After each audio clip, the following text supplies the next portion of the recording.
So what did come first? What do you think came first?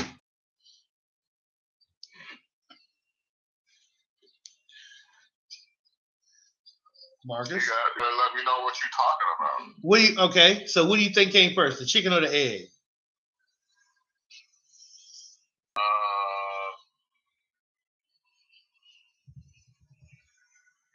What came first, chicken or the egg?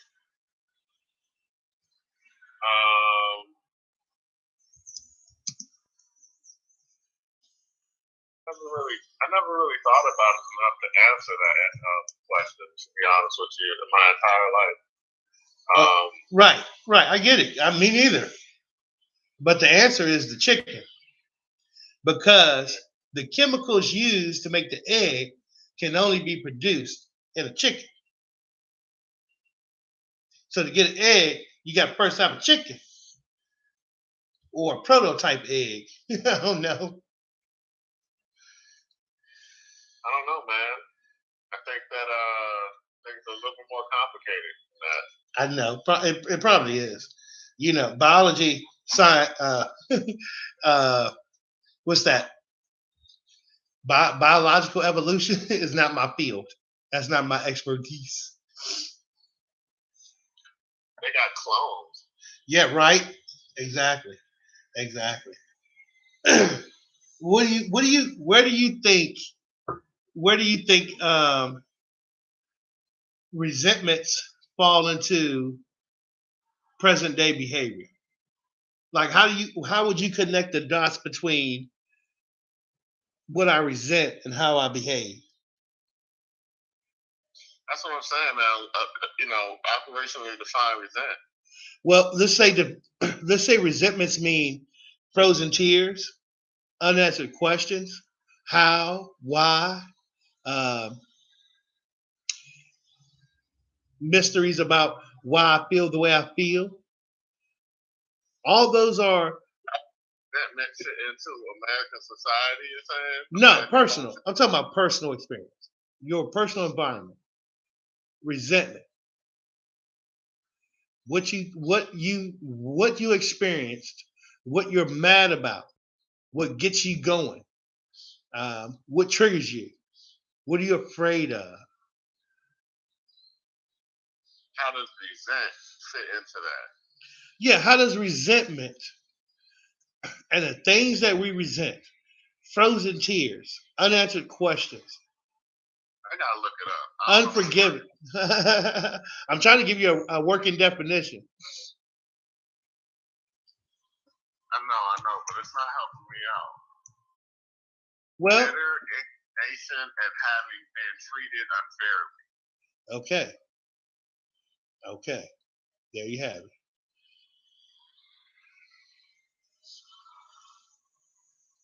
There you have it. Indignation described as resentment, anger, or annoyance. Having bitter anger or annoyance and having been treated unfairly. So how does resentment fit into me? Any person. Let's generalize it. Here's a person that's experienced abuse, a person that experienced trauma, a person that experienced violence, a person that experienced, nutrition insecurity, home insecurity, education insecurity. How would that connect to a person's behavior as an adult? Not in a specific micro looking at a person, but let me prime the wheel a little bit. What I'm saying is, when we don't address our resentments, in a short way of addressing our resentments will be confronting our feelings. So when we're not confronting our feelings and they fester, and we're left to feel. I think I hate to cut you off, but I think you got it wrong right there. I think resentment doesn't necessarily mean that it's something that you have not confronted. Okay. Like you're feeling. Okay. I think because the definition says having a bitter indignation at having been treated. So you might have confronted your feelings And as a result of confronting your feelings, you can still get resentment, or you might not have confronted your feelings, and you could still possibly have resentment Okay. over based off of something. But Okay, so what you just described to me is let me take that definition and expand on it. So when I say frozen tears, unanswered questions, how, why, questions, they're all entwined in what we call a operational definition of resentment. Let's go move forward. So the object of my resentment, what I resent. Maybe I resent. Okay, so it's being treated unfairly.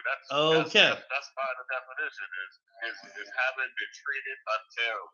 right. That is what resentment is. That is only what resentment is. Is that you're thinking of being treated unfairly and being angry or bitter towards that. And Man, that's resentment. You're so literal. It's pathetic. So let's stretch this word resentment out. Let me tell you where I'm going with this, and maybe me explaining to it will get you a little bit lean towards what I'm trying to say here. All right, so we got a person we resent. They have acting. Because they treated you unfairly in some way. Okay, we perceive that they. All right. So how do resentments help us how do they affect our behavior in the present? Is what the question is. How does having experienced, having lived through, having been through, and living with unanswered questions, frozen tears, unexplained phenomenon in your life, those develop into core beliefs. Yeah, they're on the negative end of the spectrum because resentment tells you how you're going to feel in the definition, bitter and angry. And it also tells you the why, because you've been treated unfairly. So on the spectrum of how it evolved and manifested in a person's life over time, resentment is obviously on the negative end of the spectrum because it encompasses those negative terminologies of bitterness and anger. So that evolving or growing or whatever. We got that part, Marcus. We got that part. We got that part. So, all right, let's go back. Let me give you a more up-to-date example so we can cut through this operational debate. Remember earlier today I told you a girl called me ugly in the third grade and it kept me ugly for 30 years? Yeah, you probably were resenting her because of that. Okay. How did that statement grow and manifest in me? Because at 8 years old, I had no intellectual capacity to grow my self-esteem from there to that bitterness, right, that anger were unchecked. Right. I could not check it. I didn't have the capacity to check it. So I was succumbed to, right, living a life of thinking I was ugly. And every time someone said, no, you're not, or gave me a compliment, it fell on deaf ears. Because at the core of my development, I was led to believe that I was ugly. And that's what, and you just described or defined how walls are built. Okay. So when people talk about how people building walls, it's that resentment of anger and bitterness that, like you said, has been left unchecked and has grown to the point where positive comments or positive affirmations don't have that effect because of that wall of bitterness that is there. Right. So my discussion with you right now is because of those things, because of that thing that we're talking about, the building of a wall, our behavior today in the present, how was it affected by those core beliefs that have developed from resentments? And I'm saying to you that I think a lot of our behavior and a lot of our character and a lot of our responses in 2021 come from undealt with resentments. 2022. Yes, they come from undealt with resentments, unprocessed feelings. And so one of the things that when I was practicing, what I would tell clients or ask them after they would give me a dialogue is I would always just sit back and ask, what are you so afraid of? What are you so scared of? Because you're talking from a fear-based way of seeing yourself. What are you so scared of? And the client, some of them will conclude or go down a line of thinking that ended up saying that I don't want to look a certain way. I don't want to be looked at a certain way. I don't want people to think a certain way about me. And and so then I go, okay, let's take that to the next level. If you're mad or upset or have gained some type of jadedness behind what's going on today, because what you're experiencing is going to affect the way you think people are going to see you. We call that in my world, you're on image time. You're trying to protect your image. So this brings me to a good segue. I think it's on topic. I'm pretty sure you might think it is as well. But my question to you is, can you define what the ego and the super ego is? I am not going to do that right now. Well, no, Marcus, we're not going to go to psychoanalysis right now, Marcus. By the way, Marcus. That's what you talk about. Well, okay, Mark. See, I knew this was going to happen. Okay, we can talk about psychoanalysis. Okay, that's what Marcus is talking about, psychoanalysis. That's what you are talking about. No, but this is why I don't like talking to you. Okay, I'm not trying to talk about psychoanalysis. I'm trying to talk about interpersonal skills and development of character, a searching and fearless inventory of ourselves, some self-discovery. The point to this whole discussion, Marcus, in a grander scale, is this is one step towards helping people understand when they say, I'm working on myself. When I hear someone say, I'm working on myself, I shake my head. What the fuck are you working on? Who is helping you work on yourself? You're not qualified necessarily without some type of intervention or help from a book, a mentor, or somebody. What you mean you're working on yourself? What are you working on?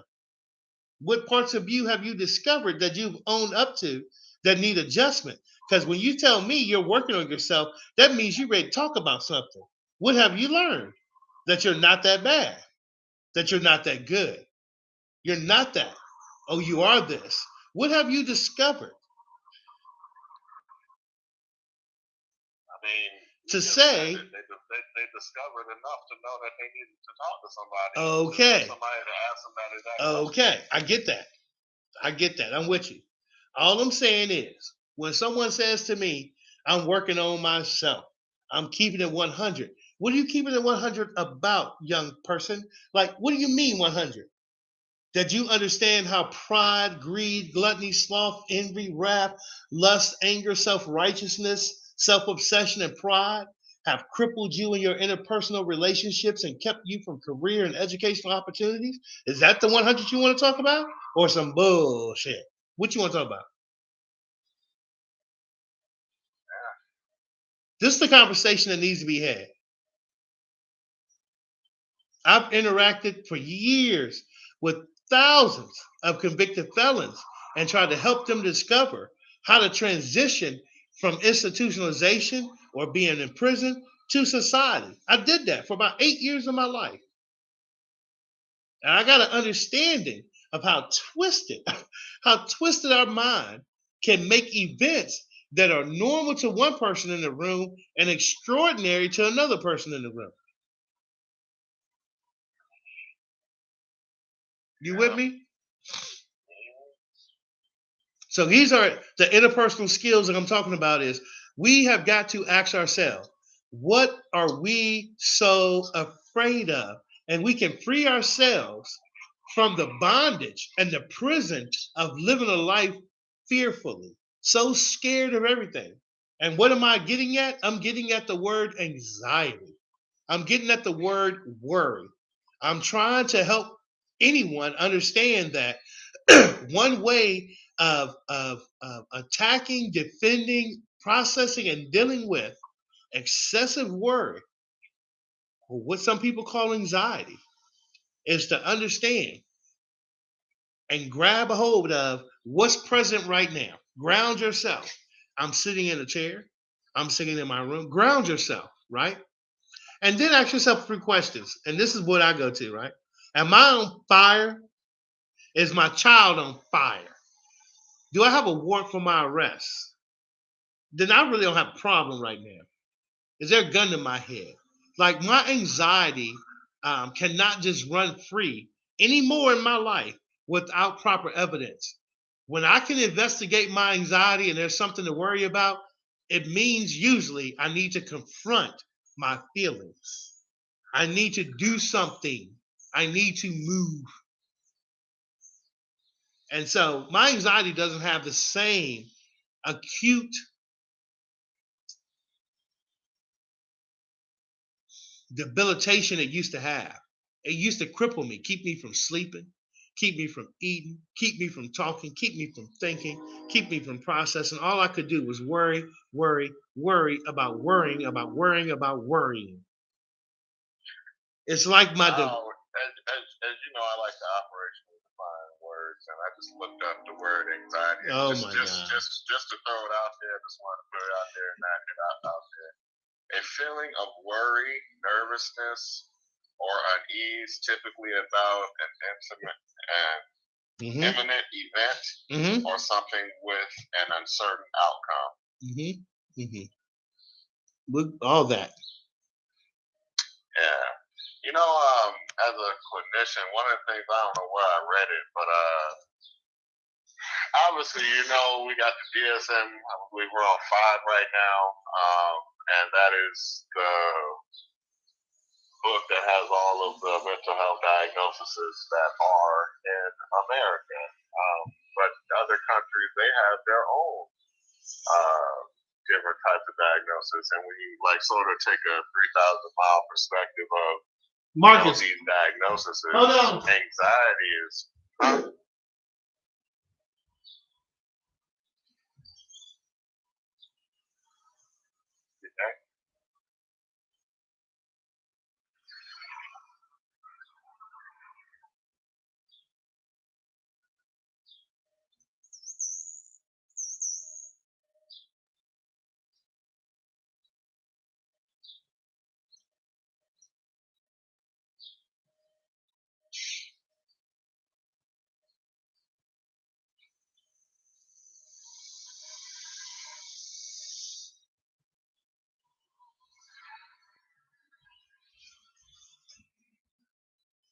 Marcus. Yeah. Hold on. I'm coming. I had to use the bathroom.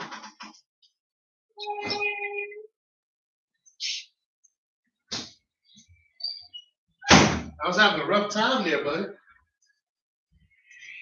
Okay. Feel better now?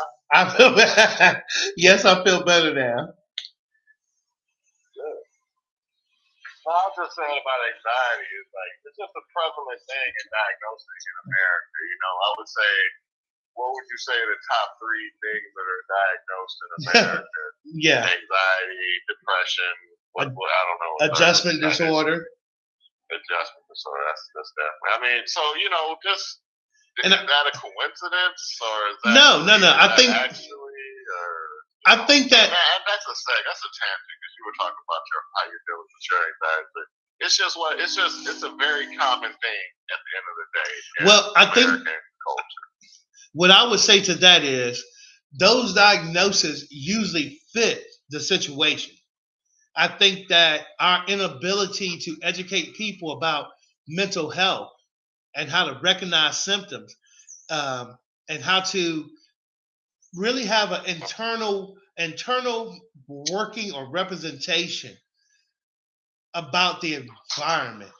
Because sometimes a person I've seen or a client, whichever way you want to describe it, a client has described to me the environment that they're in, and in my mind, I'm concluding that they are depressed. That they're going to that the story they're telling me can only have one end, and that's depression, right? That's what I'm saying. That's what I'm thinking. And so that's because you work from a treatment model, man. Yeah. You're trained clinically in this type of way of thinking how to make you go there first. You know. All I'm saying is that it's par for the course, Marcus. The diagnosis fit the symptom. The lifestyle and the environment fit the diagnosis. I don't think it's an overdiagnosis. I think that the issue that I would have with it is we could be educating people, human beings, on what we've learned through science, psychology, biology, and all the sciences about how these things affect you and what you can do about them. And without that type of interpersonal skill education, people are left to keep bumping their heads up against a wall trying to figure out, who am I? Our most basic question. And once they start to answer the question of who am I, they start to ask the question, what do things mean? What does being alive mean? And so all these things I think are somewhat interconnected, somewhat stronger on different branches of the tree, some lesser on the branches of the tree. But in some way, we all kind of center around entertaining these questions about meaning, about life, about who am I? What am I? What am I supposed to do? You know, you can take a DNA test to tell you what medications will work best for you. Right? You know, but how about interpersonal skills? How about parenting styles? How about educational styles? How about, tests that we know that the Myers-Briggs really helps us understand how a person begins to learn, right? It tells us all types of personality traits just from this simple test. I got my results. You got yours? From the Myers-Briggs? Man, mine's probably changed over the years. When I first took that, the first 2 times I took it, I can tell you what those early results was. I don't know what it would be now, though. Yeah, I was an ENFJ. ENFJ. I just put it in the chat line. ENFJ. I think that's what I was. What was it? Emotional, judging, feeling, intuition, or something like that. I'm Okay, I hear you. I can't think of what those things. Okay.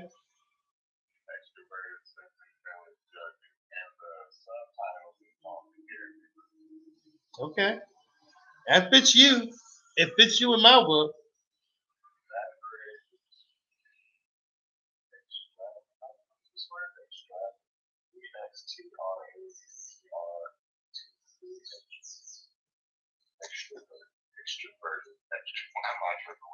Why are you tripping? Yeah. Right. Right. I don't know, Marcus. I don't know if I would say you were intro or extro at this. I don't. I think you started off a little intro. Okay. Yeah, you've definitely come a long way.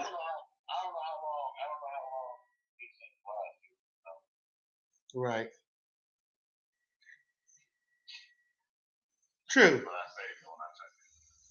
Yeah. Right. I think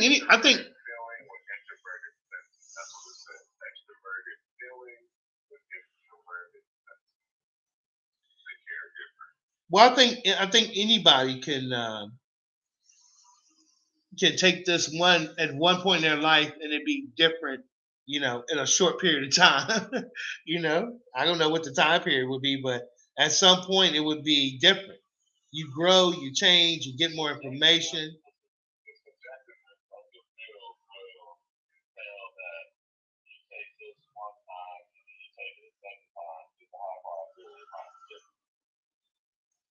Right. I heard that. Got you.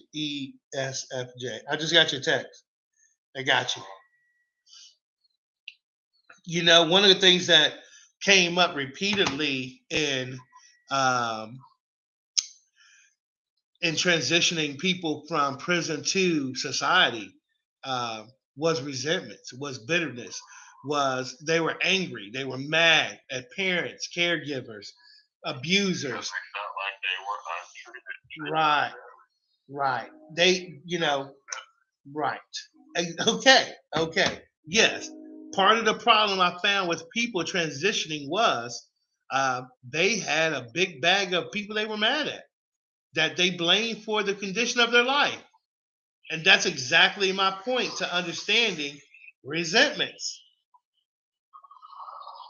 It is an interpersonal skill that will help you understand why I'm reacting the way I'm reacting. It might not be a perfect science, but at least it'll take you out of the darkness of yourself. I think a lot of people may be in the darkness of themselves. I can't do the research on that, but I'm willing. I talked to a lot of people over the years, and you can kind of see when someone's self-aware, right? You can understand when someone's self-aware. If you get a client that walks in your office and says the self-aware things, what someone's talking about. They might not even know that they're self-aware, right? They might not even understand that they're self-aware. But we know when someone's aware and taking the pulse of themselves, engaging and understanding and measuring their thoughts against reality and checking their principles at their thought level before they respond. We understand when someone's doing that. And we call that self-aware. Someone else may say self-actualization. Right? But we understand it to be, self-aware.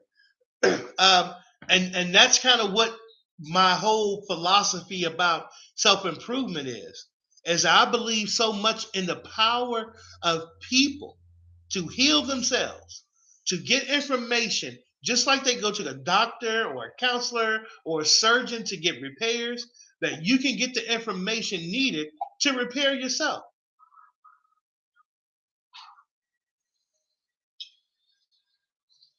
There is that.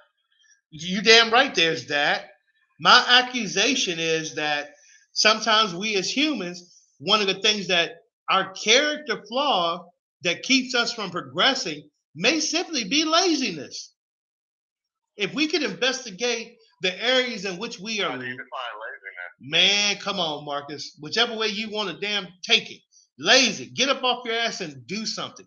And it gets deeper. Let's look up laziness. Come on, Marcus, are we gonna look up every word? It's just one. It's funny that you said it because that's like one of the words. Laziness, right? And anything. you No, don't. it's like for real, bro. Like it's like that's like a trigger word for me, bro. Like for real. Like I think, and it's from my father. To be honest with you, like it was just one of those things that like it's so deeply rooted in my psyche to be trying to be the opposite of that word, but never Right. feeling I am. You know what I mean? Right, right. I can understand that. It's a very that word played before. Sound like you've been triggered. Yeah, the laziness, I think I sort of summed it up, like without even looking it up to me, I feel like I sort of summed it up as not choosing to do the hard thing. You know what I mean?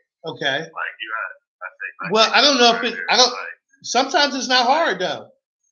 I think like for example, like watch like if you're sitting on the couch and you need to wash the dishes, that that's the hard thing. You know what I mean? To do to stick to a schedule. It might not be.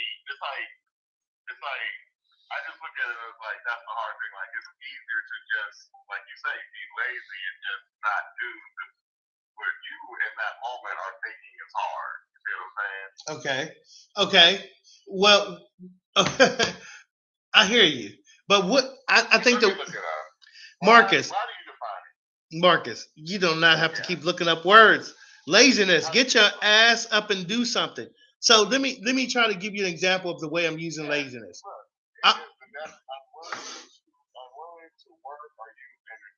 Okay. Okay. Yeah, Okay. that's almost pretty much what I said. Okay. So they're different. The way the level of laziness that I think that I've seen people suffer most from is intellectual and emotional.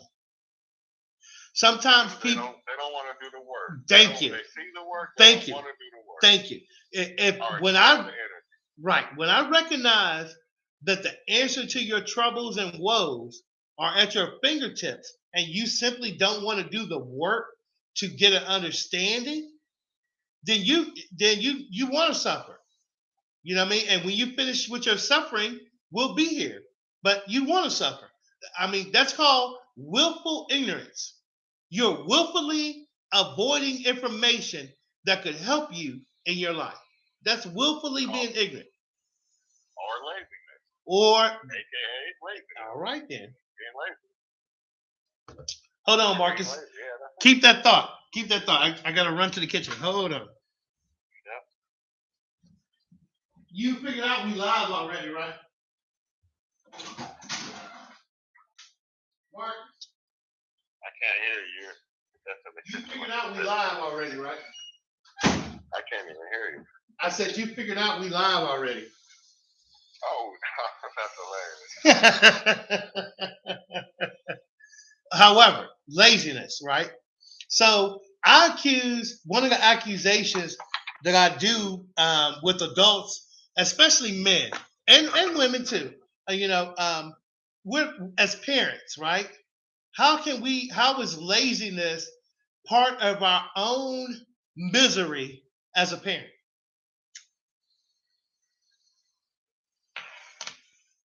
I can tell you willingness to do the work or to expel the energy. Exactly. Exactly. I guess it's about choice. You know what I mean? Well, hold on. Before we get too far away from what you just said. So the way that parents sometimes have approached me and family systems, family therapy, however you want to, the times I've been around people struggling with parenting, right? The laziness is I need to make a change, but really I'm the one that has to be the one that holds the person accountable. And my energy level and focus ain't built like that. So I'd rather just bitch about the change than actually participate in the change because I'm lazy. But you think you're doing something by bitching. Right. That's the only thing you got left is to bitch about it. That's all you got left. That's where you fool yourself into thinking that you're not being lazy, but right. About it. You think you're doing something. But the core of your issue is I'm lazy. So, for instance, right? I've been in this position I'm in for about 3 months, and how I've not been lazy is every day I try to do something positive. Every day I try to force myself, and it's not much of a battle. It's just really a thought at this point. You need to get your ass up and check your emails. You need to do this. You need to do that. You need to do this. And so it's just me visualizing doing it, and I get my ass up and do it. I can tell when I'm being lazy dealing with my child. I have a 16-year-old. Oh, shit. When I'm lazy dealing with her is sometimes, I don't want to hear that shit because I don't want to deal with that shit. It's not that I don't love you. It's not that I don't care. But when you tell me your troubles and woes, it means I got to do something.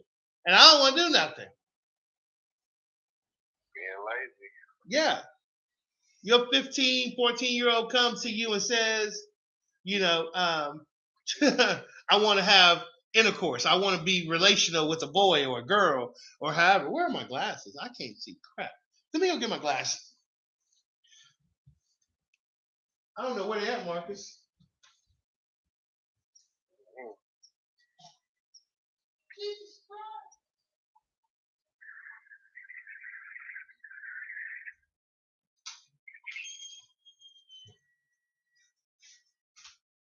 Marcus. Yeah. I can't find my glasses, man.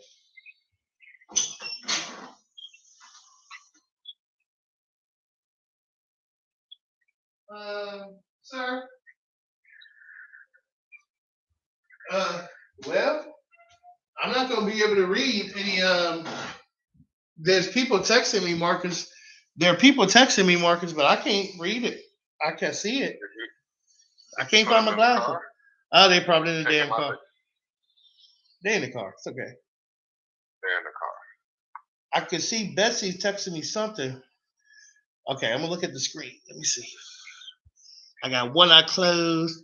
We perpetrate the issues by laziness. Yes, Betsy, if you can hear me, yes, that's exactly what we're talking about. Laziness and low energy is a corporate, is a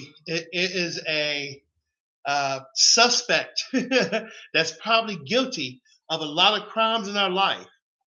And what I'm saying in this video and subsequent videos is our problems cannot exist outside of ourselves. They are internal. It is how we perceive, how we've been taught to perceive, how the brain works, how fear-based behavior works, and an understanding at a very fundamental level of these interpersonal skills will free up a whole lot of people who are stuck just circling the drain of feelings and circling the drain of resentment, bitterness, and hatred. I think that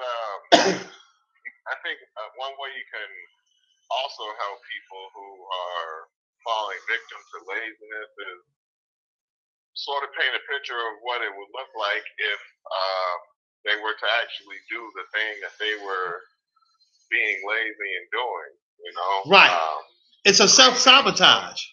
Laziness is a self-sabotage. It definitely is. It definitely is. But what is that self-sabotage? You know, I think okay, now you're getting back to resentments. At the core of me, I feel unworthy.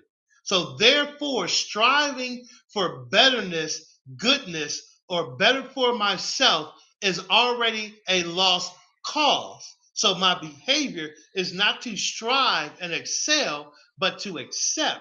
We call that in psychology learned helplessness.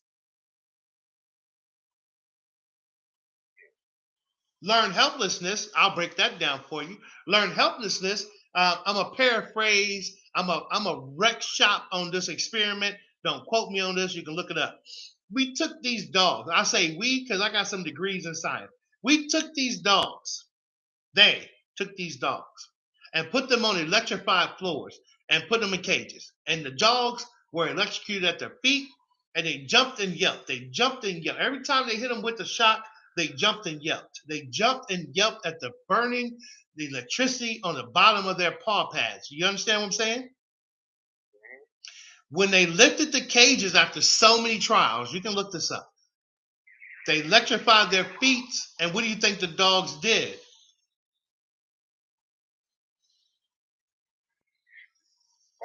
You tell me.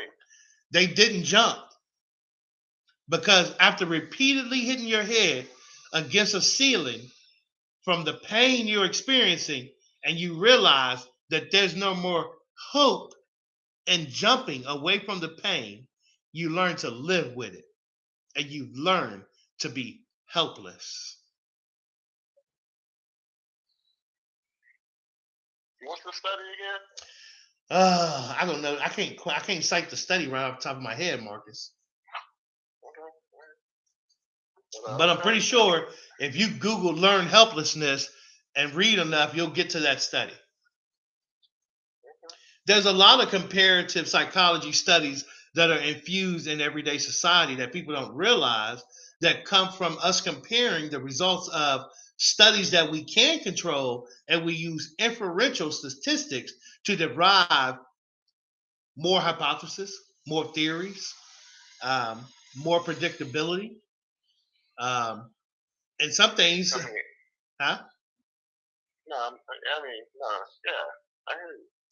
So there's a question being posed to us, Marcus, is do you think being lazy is driven by feelings? You want to take that? Do I think laziness is driven by feelings? Oh man. I think laziness is driven by feelings. I think it can be. Well, I think it definitely it has to be, because a rock can't be lazy. A car can't be lazy. We're talking about human Oh beings. my God, Marcus, why are you so? What?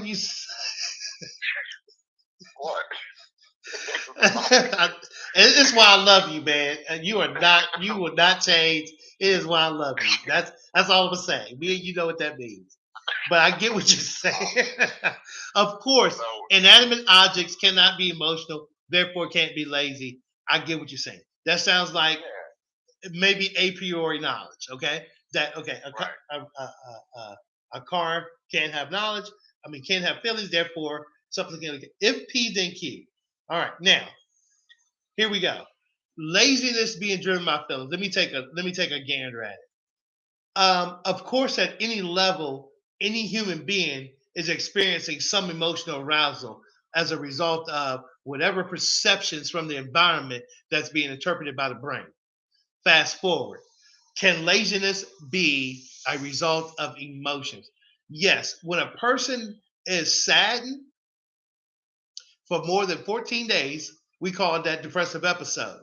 And in that depressive episode, loss of energy, loss of the ability to move and get myself to be happy and get myself to be, okay, I'm losing it. I'm laying around. I'm lethargic.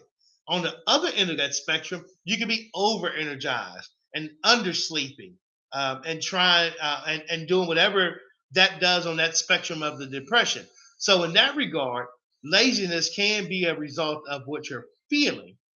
Your feelings can control your mood, which may debilitate your intellectual energy to want to solve a problem. You can just be tired of thinking about thinking. And that's the reason I'm making these videos is when people become tired about thinking, they need more input. They need something else, some other energy, some input to perturb the system, to give what they're thinking some thought, Marcus. So yes. Are you saying to answer that question that there is something else that may mimic what lazy may look like, but it isn't laziness? Yes, complacency, stagnation, paralyzation. You could be paralyzed by your emotions and it looks like laziness. You could have an apprehension to act on a certain topic and it could look like laziness. You could be paralyzed by your fears and it looks like laziness. The way we're talking about laziness right now is that there is an issue in front of you that you can do something about, that you do not have the energy, maybe the wherewithal, or maybe the want to do something about it. And in that regard, you may be becoming willfully lazy. It could be characteristic. You could have inherited. It could be in your DNA.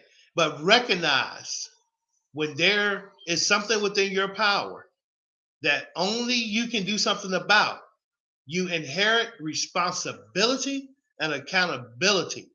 And we call that in some arenas negligence.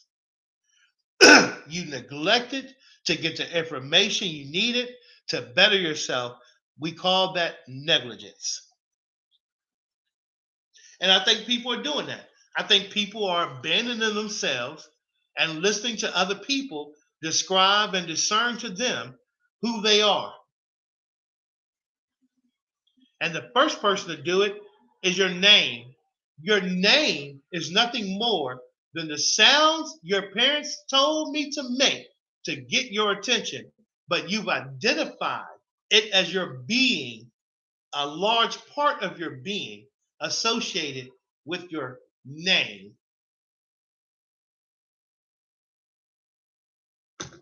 I said it. Yeah, you did. I said it. You truly did. I said it. I said it. We have got to break. So here's another way of, I'm jumping all over the place, but let me say it another way. And I'm not the religious person I'm not a theologist, none of that kind of stuff. But because of my education and influence of the Bible, I use a lot of scriptures from the Bible to put out certain points that I want to make. And here's a point I'm trying to make. And I'm going to close this off on resentment with this point, Marcus. The point I'm trying to make about resentment is that one, we may not have had a choice in becoming resentful. Okay? When Adam and Eve was in the Garden of Eden, God was looking for Adam, and he said, Adam, Adam, where are you? Now somebody can look this up. I'm paraphrasing.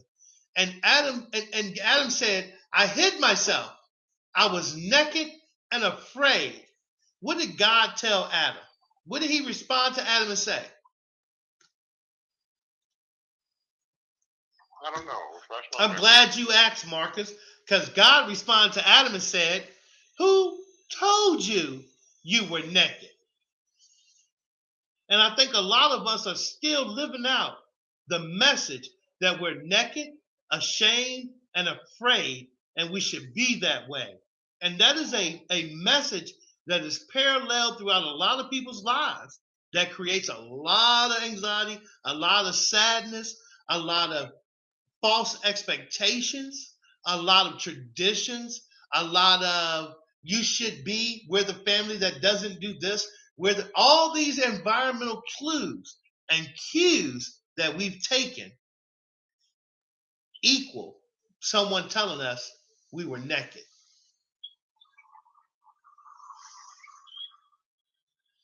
And that's my question. That's my question to some of my friends and family. When they start complaining about things that I think are image or superficial or on a level, I'm like, what are you talking about? Who told you this? Who told you that you were unworthy? Who told you that you shouldn't love yourself? Who told you these things? Who told you you were ugly? Who told you that? Wow. And why do you believe them? Who told you you were fat? Who told you you were skinny? Who's defining who you are for you? The only thing you can control, not the only thing, I misspoke. The one thing you can control is how you feel about you on the inside of you. It is the domain that you are willing to fight for. And that is your inner workings. How you feel about you. I can't see my keyboard. I'm just going to say, hey, I'm trying to say, hey. Okay, there you go. I ain't got my glasses in. I can't see shit. But taking on the messages of the early environment, man, of our caregivers, our well-wishers, our loved ones who are great intentions. They meant sincerely every message that they gave us. They meant it. They thought it was what we needed to help, right? But in that message, they told us we were naked. That's my point. My point is, someone else has been describing what life I should live. Media, parents, family, friends, school, education system is all telling me, and without telling me how I should be as a person and what a productive, meaningful life looks like. And then you weigh that against my own dreams, hopes, and aspirations, and you get a person thoroughly confused. I think that the freedom we're looking for is taking responsibility for what we represent on the inside and expressing that in how we live our life. I truly am, at 50 years old, trying to represent everything I believe about life to be how I behave. You want to know who I am? Watch how I act. I don't have multiple women. I have one girlfriend. I don't have. I don't cheat. I don't lie. I don't steal. I just don't have a desire to hurt another person or be a part or complicit in somebody else's harm, whatever that may be. And that's just how I live. I don't know how anybody else lives.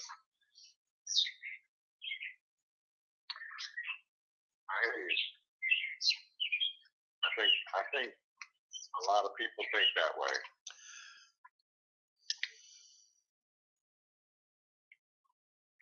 I think a lot of people deal with regret in different ways. Yes. The way that I'm talking about dealing with resentment is in an unhealthy way. It is a way that the resentment has grown up to be a core belief.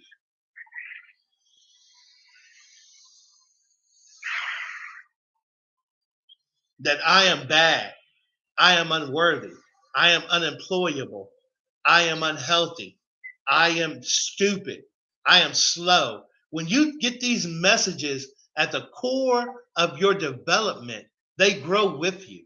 And what do we know about development and change? It's hard to change a development. Good Lord. When something develops and grows with a person, that's a challenge. Go ahead and take that into a session. Absolutely.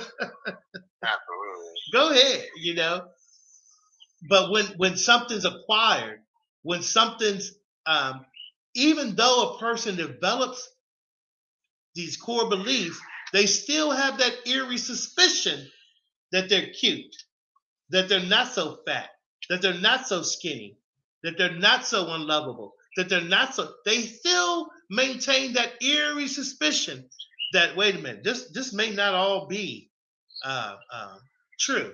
Somebody else is telling me I'm naked, but they can't seem to get their mind wrapped around who told me I was naked, why am I believing it, and how can I get out this hole? Right.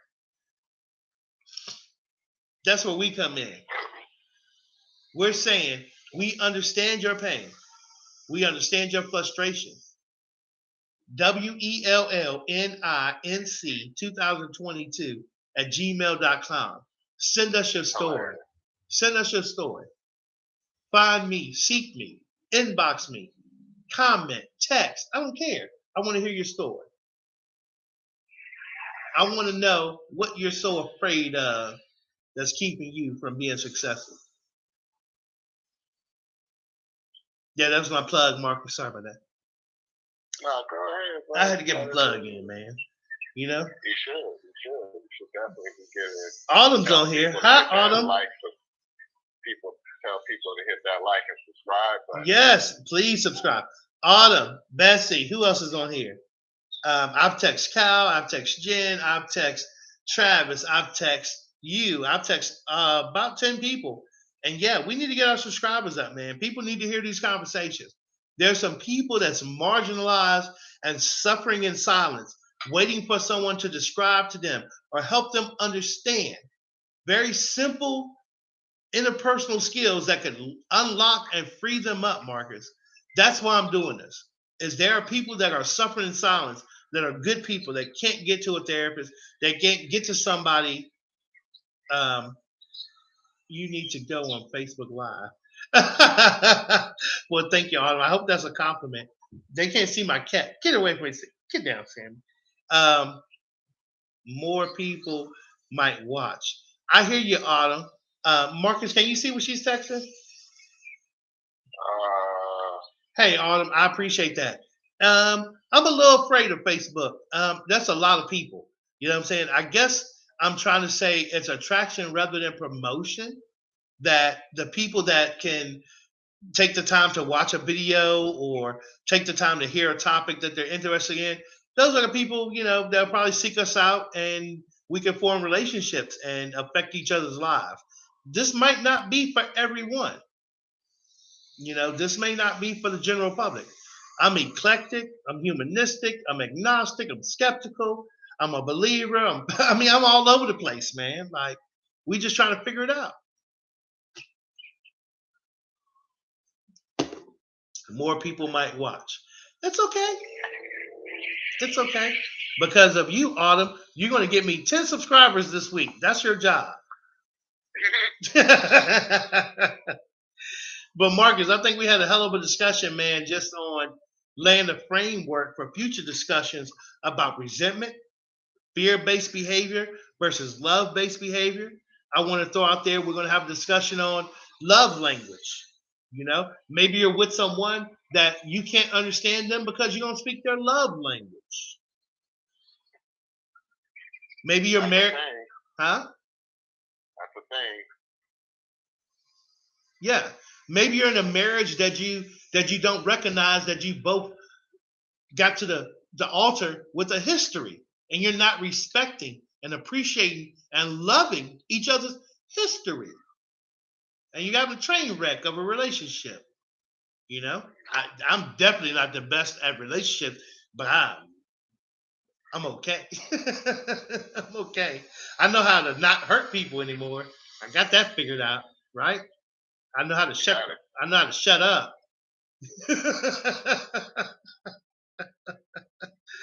Key to a good relationship: you gotta wash your ass and shut up. Sounds easy. It sounds simple enough, right? Men fuck it up. Men can't keep a listen. We as men are some of the most selfish, self-obsessed creatures on the planet, man. I mean, come on, man. There's only two types of humans, so 50%. Okay, we 50%. But Marcus, let's say this then. Let's have a little bit of a vulgar kind of conversation. It may be a little vulgar for someone who listens to this. Let's talk about sex and men. So, oh God. Yeah, I know. No. This opens up a lot of that. Hey, okay, okay. Respecting people's pronouns and different ABC, XYZ groups. I'm not going that far. But, I'm not going that far. I mean, that's when you open up the conversation, that's where. All I wanted to bring out is this. It's been my experience and listening to women. Maybe it's pillow talk. Maybe it's the truth. I don't know. I'm just repeating the conversations and experiences that I've had with women. And they say men are selfish. Before they even get aroused, men are finished. I was like, what? They say men, they can tell when a man is after one thing. Right. And they can tell. Go ahead. No, women should definitely trust their intuition. Okay. So this is one of the dangerous cat and mouse games of men and women. Women sleep with who they love. Men love who they sleep with. Can I get a witness? Yeah, man. Streets ain't got no love, man. I'm trying to tell you. Right? Hey, sometimes in this life, Marcus, you're the squirrel, and sometimes you're the nut. Life is large, my friend. Life is large. Man, I love it. Now that I have a little bit better understanding of what it means to be alive and what these years on this planet mean. Oh man, I'm enjoying every second of it. I'm going to milk this mother sucker for all it's worth. And I get criticized sometimes. I get criticized sometimes for speaking on death so much, the death of us. Well, if you can get over the fear of dying, you can live your life alive. But if you live your life afraid of dying, you live your life dead. Yeah, life doesn't start until you get out of your comfort zone. Yes. Intelligence doesn't start.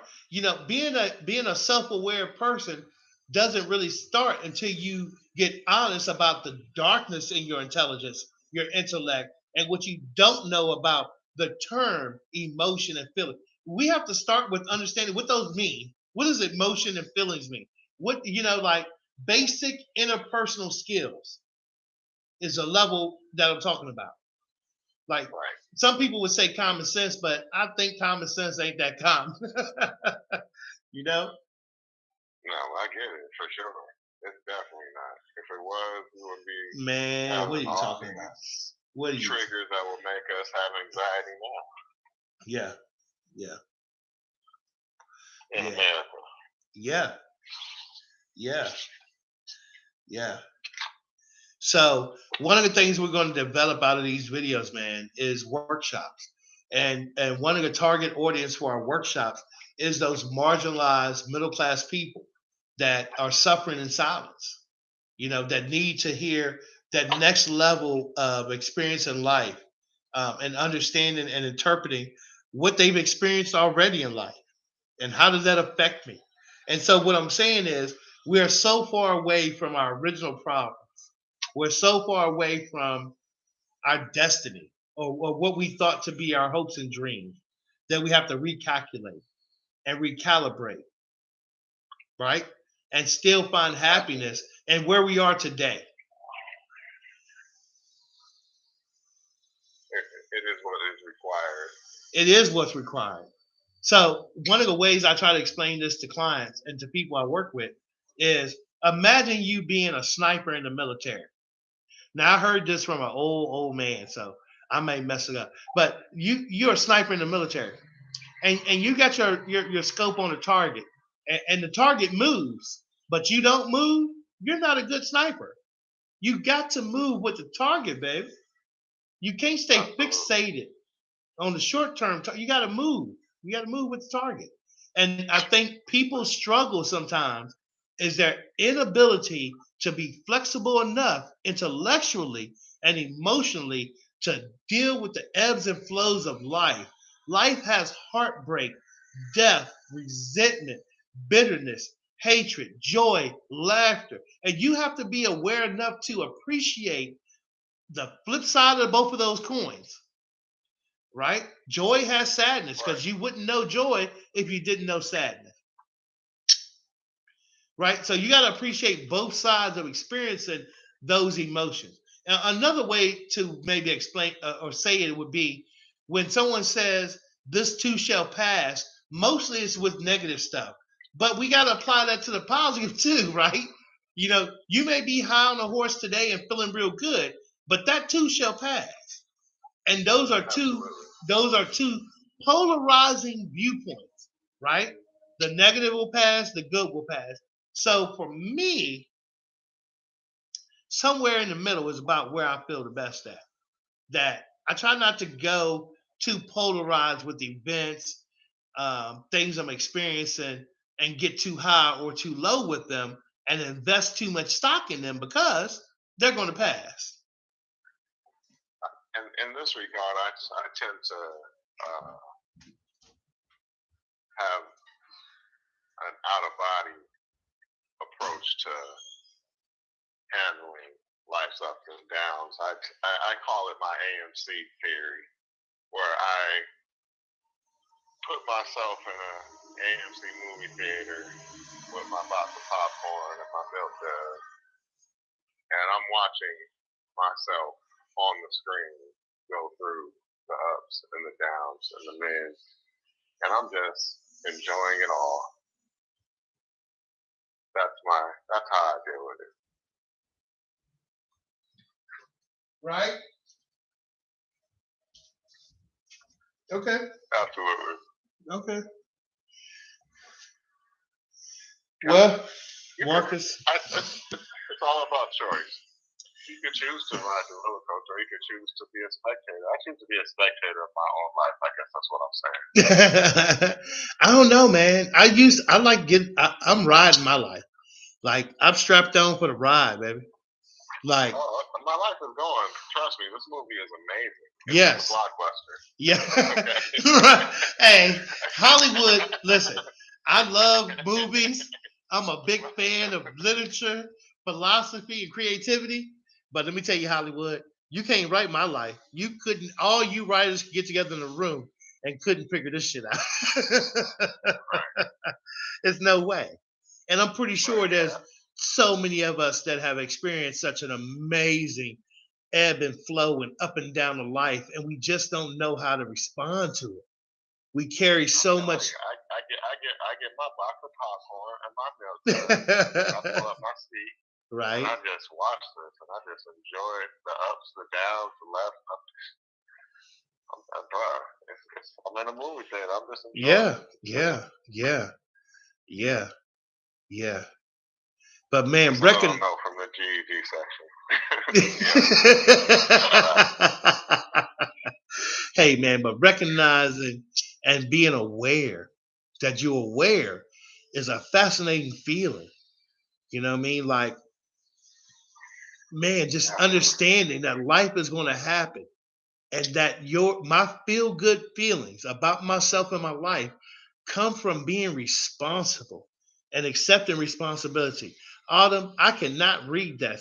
I still love a That shit in the live chat. yeah, living with I can't even read it, buddy. Living with the Shit, lows. shit in the Okay. live chat. Highs and lows. I hear you. I still have not mastered flowing with the highs and the lows. Right. I hear you, Autumn. I told you. I told you. I told him, listen, adopt my philosophy, the ANC philosophy. It works for me.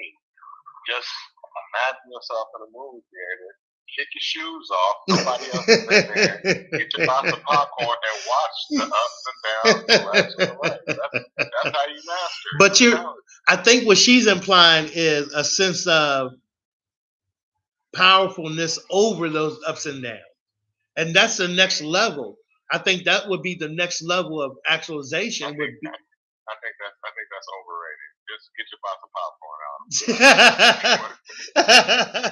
out. Don't get a box of okay, get your popcorn. But you gotta okay, in all honesty or sincerity, right? We gotta control what we can't control. And I hesitate to go here, but personal responsibility for the condition of our lives is something that we pawn off to other people inside of ourselves. We wouldn't admit this, but we pawn off the condition of where we ended up on other people who are not present anymore. And we call those excuses and reservations. Excuses are tools of incompetence. Built upon monuments of nothingness. Those who so often use them seldom amount to anything. Yeah, excuses. Excuses are the bedfellow of laziness. Procrastination is the doorway of laziness. Stagnation is the brother of laziness. Complacency is probably the father of laziness. Complacency is the worst. So if we just going to talk about, if we still want to just talk about the laziness, because there's a lot, there's other characteristics that we can simply point out how greed, pride, the seven deadly sins, we could just look at those and get so much intellectual and emotional freedom for how we are the way we are, being greedy, being selfish, being prideful. How are those things causing us a whole lot of pain in our life? I sit with 50 convicted felons for 7, 8 years, and I heard them talk about how these things have crippled them. Image time. There's guys serving time and being taken away from society on their image. So one of the things that I thought about when I was around these guys a lot was, if a drug dealer and a drug user both end up in the same place, what's the difference?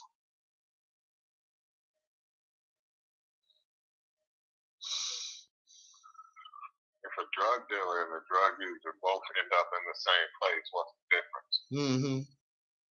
So what I'm getting at, Marcus, is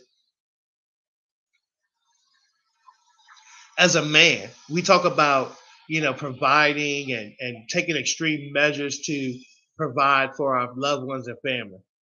I would say that my motives for all the mayhem I did was I wanted enough money to keep my word. I had made decisions that preceded my choices, and I had to live up to those decisions. And trying to have enough money and resources to honor my commitments was a cause of crime.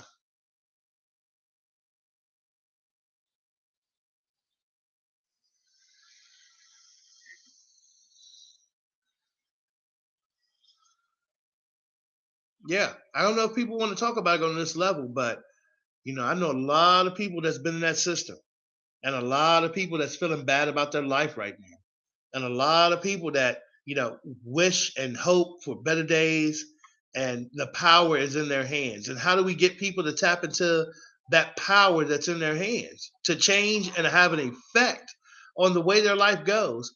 I believe some people may feel powerless to affect their life, powerless to do anything about it, and just would be willingly a victim and learn to be helpless and live their life from that victim stance. And they're okay with that. There's a distorted there's a distorted sense of security in familiar pain. All I'm doing is telling you more about learned helplessness, Marcus.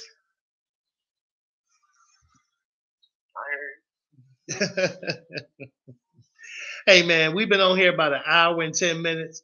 I don't even know if I can remember any parts of this conversation. This is what we call a phenomenological experience.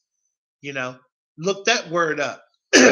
It means that listening to these videos, you're going to hear life as we experience it, definitions of things as they come up. This video has been by two highly level clinicians that are very well educated, and we're just talking, and we're letting you guys overhear what we're talking about, and we're trying to keep it real in hopes that somebody out there can hear something that'll help them feel better today, answer some unasked questions. And I'm coming from the standpoint that sometimes we don't know what it is we don't know. Therefore, we don't know which questions to ask. So I'm going to keep broad stroking these topics unless somebody gets triggered, gets awakened, hears something they hadn't heard before, and we're going to keep doing it until somebody gets something they're supposed to get out of this. WELLNINC2022 @gmail.com. Tell us your story. We'd love to hear it. We'd love to talk about it with you.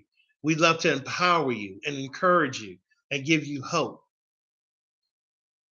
Marcus, I think we've done enough for tonight, buddy. Hit that like button, hit that subscribe. All right, yeah, I keep forgetting that I'm supposed to be pimping myself out for a subscription.